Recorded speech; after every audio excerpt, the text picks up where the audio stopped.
sit around and act like you've been around all this Harlem shit and everything? You ever see somebody from Harlem try to act like they from Harlem so bad that you got to keep saying, I'm from Harlem? From Harlem, know who's from Harlem. You don't have to keep saying you from Harlem. You were fanned out and you begged to come to your house after you heard all these mixtapes. That's how you got in. You was so cool. And we was like, yo, Jomo's a nice guy. Mace like, yo, I think I'll teach him how to rap. Mace actually taught you how to rap, literally.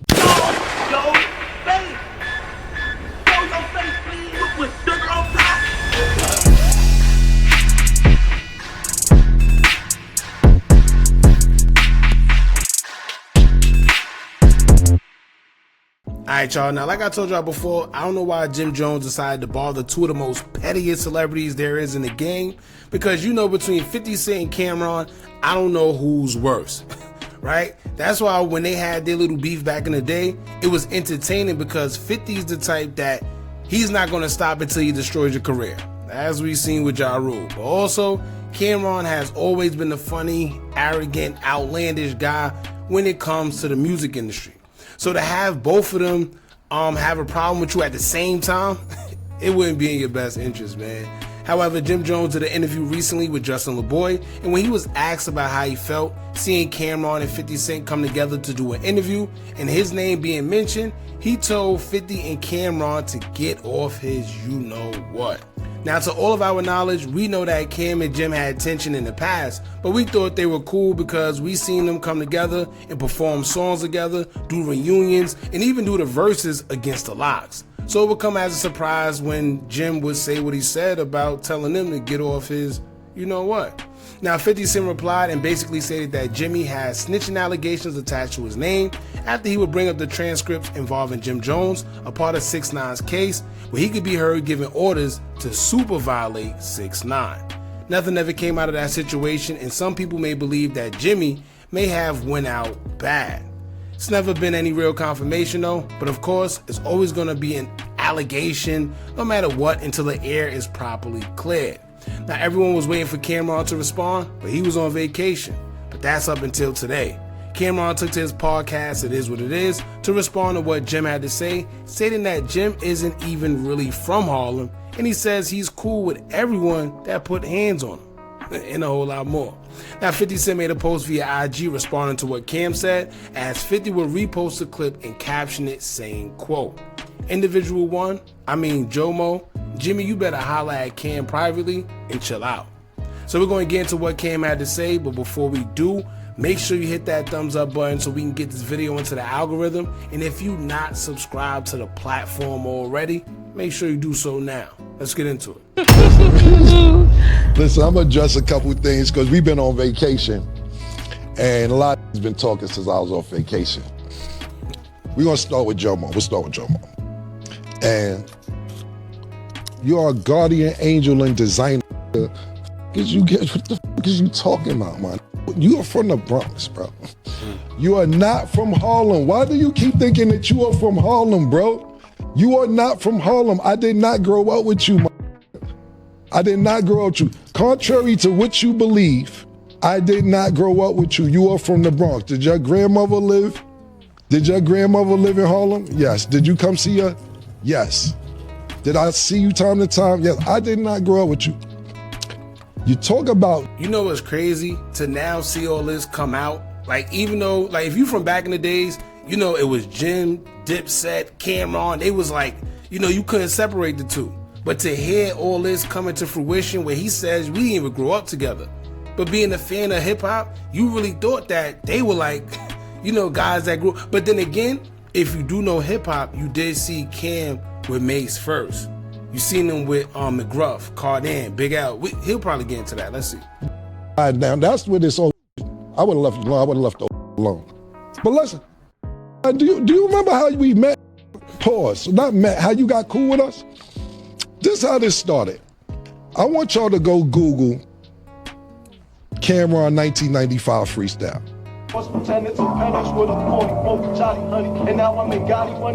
Wanna be cool, but couldn't listen my life. And it's not my nigga, your daughter, fucking in the morning, fucking the slaughter, running from cops, fucking reports, sweating niggas like buckets of water. I got the jacket running off, it's like looking for a squad, it's like hard tonight, you rock, shit, my scarf,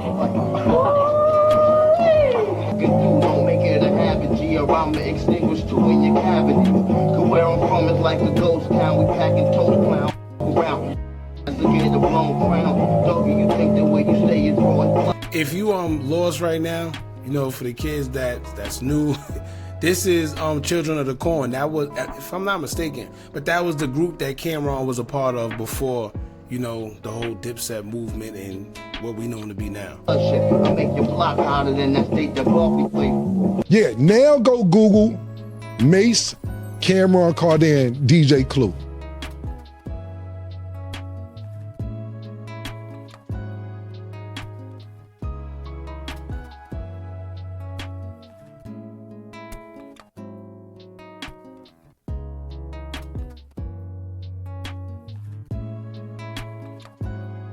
Google Children of the Corn 12-minute freestyle.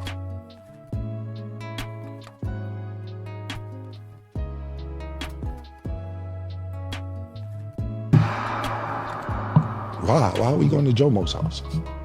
Cool.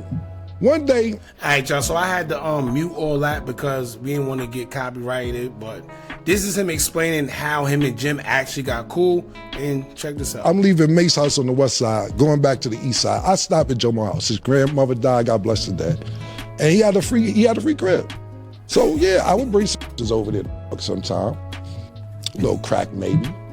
I'd be at everybody's house though. I love my grandparents. My grandparents were strict. I stayed at Duke the God house. I stayed at Mace with Cuda. I stayed at her. I stayed a bunch of. I never needed nowhere to stay.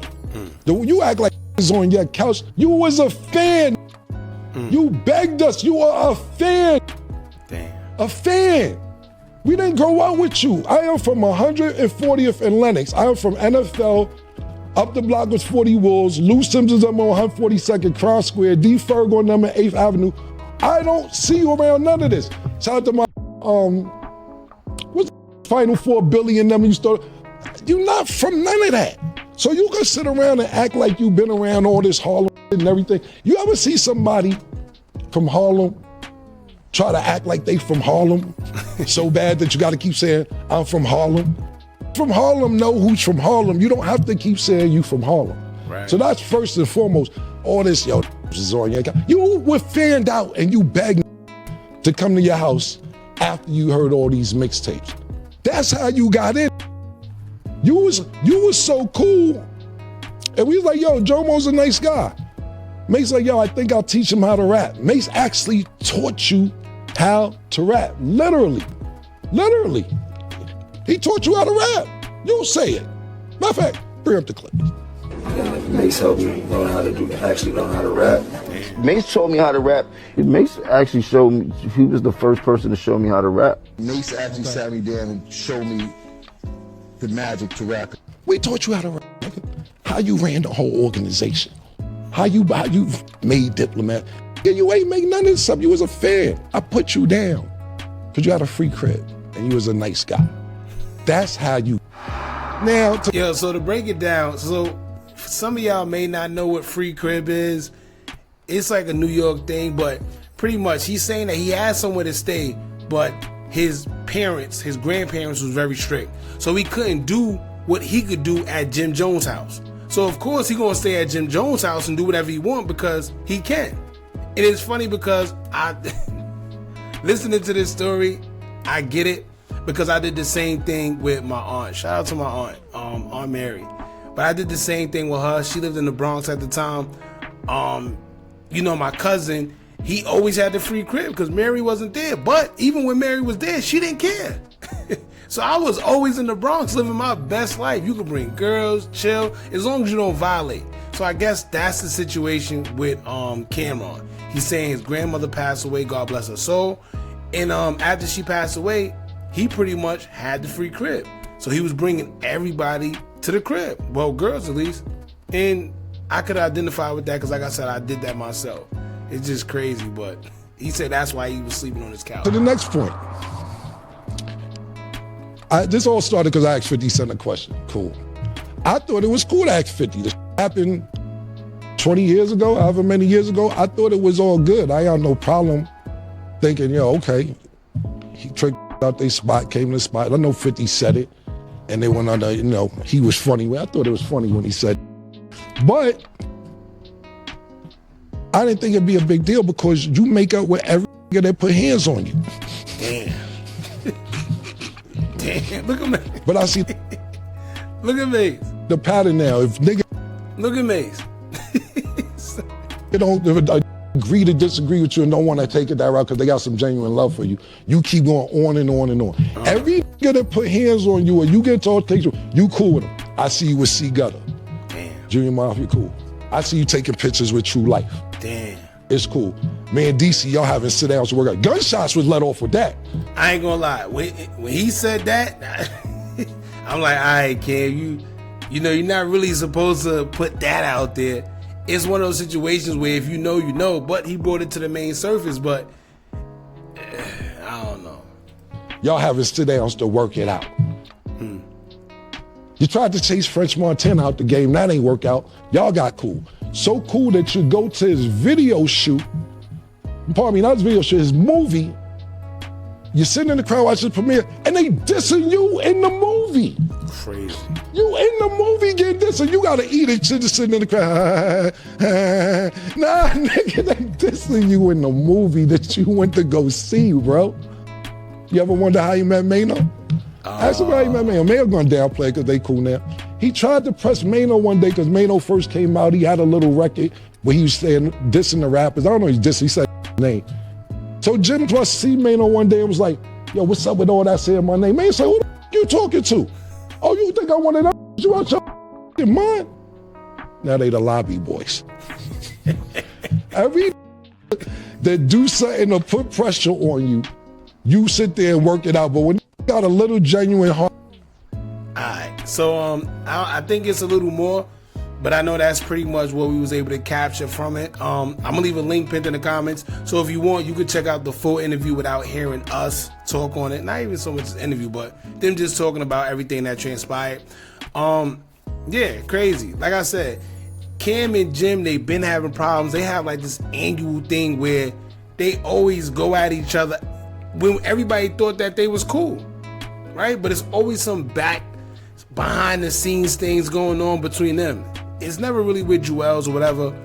It seems like he just be minding his business and chilling. But Cam and Jim, they always do this every other couple years.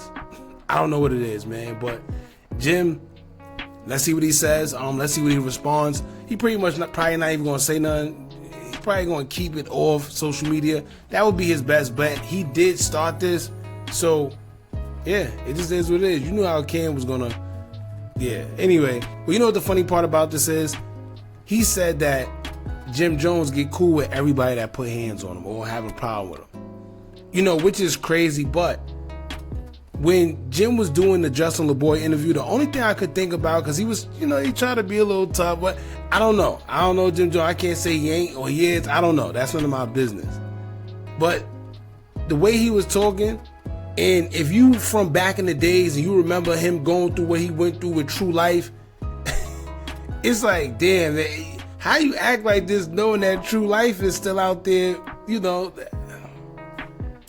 I'm going to just leave it at that, man. Because if you know anything about True Life, back when he was going, I can't even say he was going at it with Dipset. It was like one-sided. Right? If you remember the DVD era, it was like one-sided. It's like True Life was having his way. And this was at a time when everybody, like, you know, Jimmy was the guy. Jimmy was the tough guy of Dipset. He was like the enforcer when it came to Dipset. So to see True Life doing what he was doing, and like I said, they cool now. So like Cam said, he probably not gonna admit it, or you know, they just gonna keep it regular. But if you from back in the days, then you know. And for some reason, I don't know what it is, but every time Jim get in one of these interviews, especially when they like talking about the past, somehow they get him to like say something crazy, whether it's about Cam or whatever, and then it always go left, and these guys get into it. When Justin asked him about the whole 50 Cent Camron thing, he didn't have to respond the way he did. right? He did, but it seems like he already had built up tension or something between the two for that. Because to just come out of nowhere and be like, yeah, they on my, come on, man. You didn't have to do that. Everything ain't for social media. If you had a problem, then you could have just said it off camera or kept it for another time. But maybe he wanted to go viral. Maybe he wanted this to happen. I don't know. But you already know Cam was going to respond just like this. And to be honest with you, though, some of this stuff, we already heard about it the last time these guys got into it. So, you know, it's kind of old, but they're new for the new generation that don't really know too much about Cam and Jim and their history. But like I told y'all before, this is like an annual thing between the two. Y'all jump in the comments, let me know what y'all think about this. Don't forget to like, comment, share, and subscribe. Hit that bell so you're notified every time we drop new content. And remember, as long as you keep on watching, I'm going to keep on dropping. And I'm out.